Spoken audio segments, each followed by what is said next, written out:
Fakta baru tersangka sindikat penculikan bocah 4 tahun di Kota Makassar, Sulawesi Selatan, Bilqis perlahan terkuak. Kapolda Sulsel Irjen Pol Juanda Raharjo Puro mengatakan selain di Kota Makassar, jaringan tersangka juga di 4 provinsi berbeda. Untuk mengusut pelaku lain dalam kasus itu, Juanda mengaku telah berkoordinasi dengan Bareskrim Polri.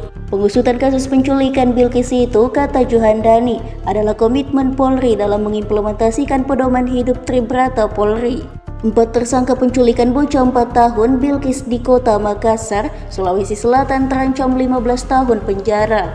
Keempatnya adalah perempuan SY 30 tahun pekerja PRT atau pekerja rumah tangga, alamat Kecamatan Rapocini, Kota Makassar.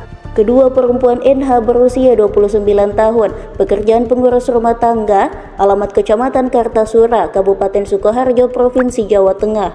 Ketiga perempuan MA berusia 42 tahun, pekerjaan PRT, alamat Kecamatan Bangko, Kabupaten Merangin, Provinsi Jambi. Dan keempat pria inisial AS berusia 36 tahun, karyawan honorer, alamat Kecamatan Bangko, Merangin, Provinsi Jambi. Keempat tersangka dihadirkan saat konferensi pers di Mapolrestabes Makassar. Kapolda Sulsel Irjen Pol Juanda Raharjo Puro merilis pengungkapan itu didampingi Kapolrestabes Makassar, Kombes Pol Arya Perdana, dan Wali Kota Makassar Mudafri Arifuddin. Juanda mengatakan para pelaku dijerat pasal berlapis. Juanda menjelaskan motif pelaku menjual Bilqis murni dilatar belakangi masalah ekonomi. Dari proses penyelidikan dan penyidikan itu, lanjut dia barang bukti yang diamankan adalah berupa 4 ponsel para tersangka. Raharjo Puro mengaku mengatasi betul kasus itu. Penanganan perkara penculikan Bilqis seperti yang kemarin sudah saya sampaikan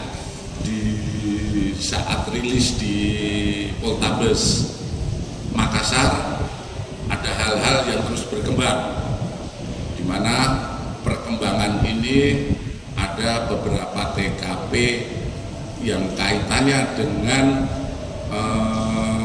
penjualan anak ataupun bayi yang terjadi.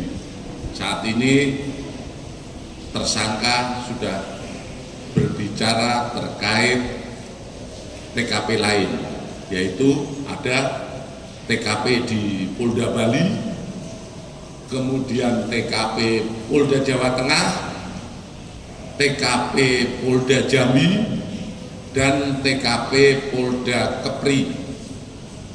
Ini terus pendalaman, kami sudah berkoordinasi dengan Bareskrim Polri, karena terus terang kami di Polda Sulawesi Selatan ini ada keterbatasan yurisdiksi, sehingga langkah-langkah lebih lanjut tentu saja ini akan menjadi sedikit hambatan untuk proses penyelidikan lebih lanjut, dan kami sudah melaporkan kepada Kabar Reskrim, kemudian berkoordinasi dengan Direktorat PPA PPO Bareskrim Polri dan Direktorat Tipidum Bareskrim Polri, di mana sebelumnya saya berasal.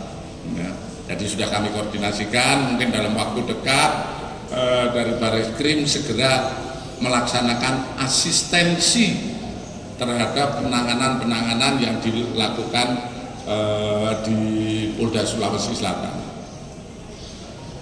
Dari hal pengungkapan ini adalah bukti kami, bukti kepolisian dalam rangka melaksanakan upaya-upaya perlindungan, pengayoman, dan pelayanan kepada masyarakat dalam wujud penegakan hukum. Ini sesuai apa yang diharapkan masyarakat, dan alhamdulillah berkat dukungan seluruh masyarakat di Sulawesi Selatan, saya mengucapkan terima kasih sehingga perkara ini bisa terungkap, dan kita akan terus konsisten dalam menangani perkara-perkara ataupun hal-hal lain yang berkaitan dengan penegakan hukum ataupun. Download Tribun X sekarang, menghadirkan lokal menjadi Indonesia.